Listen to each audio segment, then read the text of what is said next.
Hi, I'm Robert. Welcome back to another edition of the High Desert Ranch channel. Today is a beautiful day, as you can tell. Roosters are crowing, sun is shining.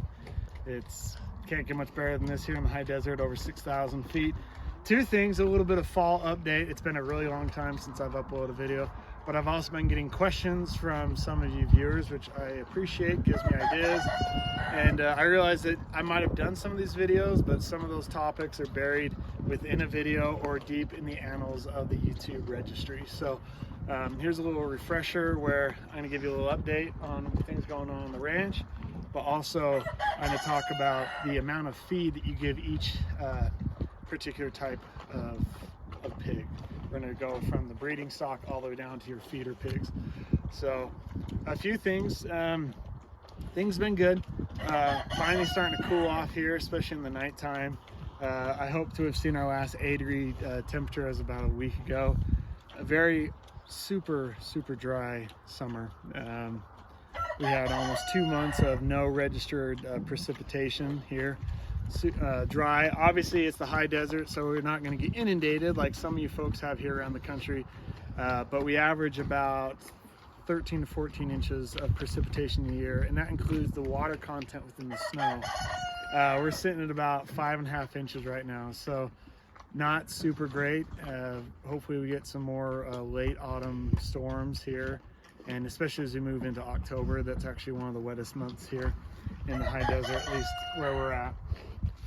Cows doing great, even though the feed has been a little bit thin. My herd has never been bigger here on the ranch, and so one of these times I'll do a little video out there so you can see. But my boys and I, we checked up on the cows, and the feed situation seems to be doing pretty good.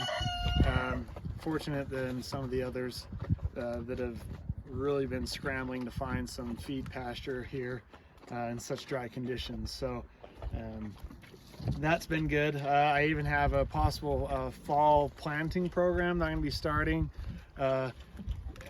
Over the last few years, I've been trying to observe conditions generally, and with the help of a neighbor where he has a little bit more experience, I'm going to see about just here behind me in the next field over, doing some fall planting, some sort of grain hay or things like that to help offset some of these rising feed costs.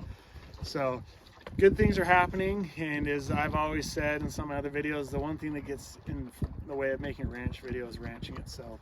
So I appreciate all the thoughts and prayers as far as that. It's not the easiest life, but it sure is rewarding, and that's why it's called work, right? Not recreation. So moving on to the questions that I've been receiving, and if you want to just kind of pan over here, we're going to start with the boar. He's a big boar. As you can see, he's not overweight. He's your athletic trim. That's what you want a boar to be, is have the athletic and trim. And bear in mind, he's a purebred Duroc pig. I've got a purebred Tamworth, but then the rest are crosses. So as I give you these feed ration amounts, please keep in mind that this isn't for your coons, your smaller breeds, but this is those of you who are focusing on raising meat pigs or selling feeder pigs to folks that are looking to maximize their that feed ratio. So for a breeding boar, he gets 3 pounds a day, and this is the 18% protein. I got to put that in there, this 18%. And with any animal, they're all a little bit different. So if you need to up the feed a little bit for a time, just to get something where they're fleshed out and looking good, because you never, as my grandfather would say, you never make money off a starving animal. It's not worth it. If you can't afford to do it, then don't do it. And I would suggest you make your own feed. Otherwise, you just have a really expensive hobby. So boar gets 3 pounds a day, 3.5 pounds a day, and I actually use these to measure the feed amounts. This is a number 10 can, like a food storage can. To the top filled with mash is 5 pounds. So I go right about 2/3 of the way up to the boar. I gave him a little cracked corn just to keep him busy, and the rooster needs to eat a little bit too. So 3 pounds for the boar. Now we move to the breeding sows. When they're not, and when they haven't been bred and there aren't farrowing, you give them 5 pounds. So number 10 can all the way to the top full. 5 pounds per sow per day. Now you can split that up between 1 to 2 feedings. I just do once a day. It seems to work. Once they've been bred, you want to up that a couple pounds every day. And then once the sow's farrow, which means once they've given birth to piglets, it's a minimum, this is again at 18%, 10 pounds, and then 1 pound per piglet. So if they have 10, she has 10 piglets, she gets 10 pounds plus another 10 pounds, 1 pound for each piglet. And then you'll kind of start to see too, that is the piglets get bigger, they start kind of what they start cooling the sow down. They just start drinking more milk. She's trying to produce that milk. So you might need to you will need to up that feed amount as you kind of notice that she's losing a little bit of that weight, which isn't a bad thing. It's going to happen.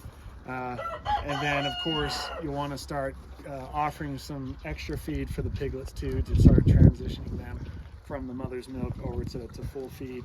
And I have plenty of hay, so I even when I'm in that kind of a situation with little piglets and a mom and sow, I even offer free choice hay. It gives a little bump to the mom. And even if you don't have access to good quality alfalfa, a little bit of cracked corn will do good too. So moving on, we got a few more sows right here. Tammy, she's always been a good mom. And then right here, we come to our feeder pigs. Now with the feeder pig, once they're weaned, they're going to be right around 3-ish pounds of feed per day per piglet.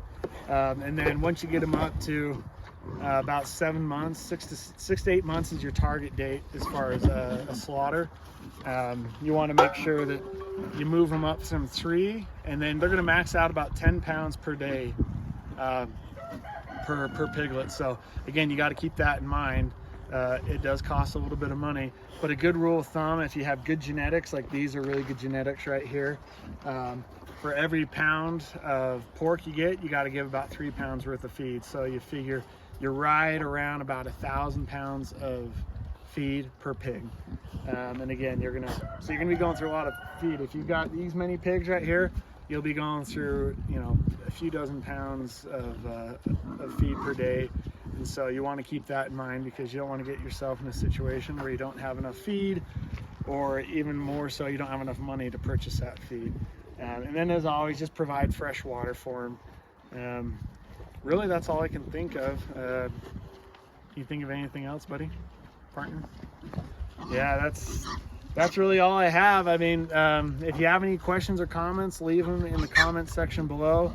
As you can see, fall is in full bloom here in the high desert. It's only gonna get better here with the mountains behind me. It's a great time to be alive, and I'll definitely do my first video when we get snow, which should be, hopefully, fingers crossed, got a wager going that we'll see snow on top of those mountains that are pushing over 11,000, even 12,000 feet, like the mountain behind in front of me. We're hoping to see snow here by the end of this month. So anyways, I hope that that helped to answer some of your questions. And as always, I hope and pray that I was your ticket to help escape the ordinary and find out just what it's like to live the high life here in the high desert of the Intermountain West, only on the High Desert Ranch channel.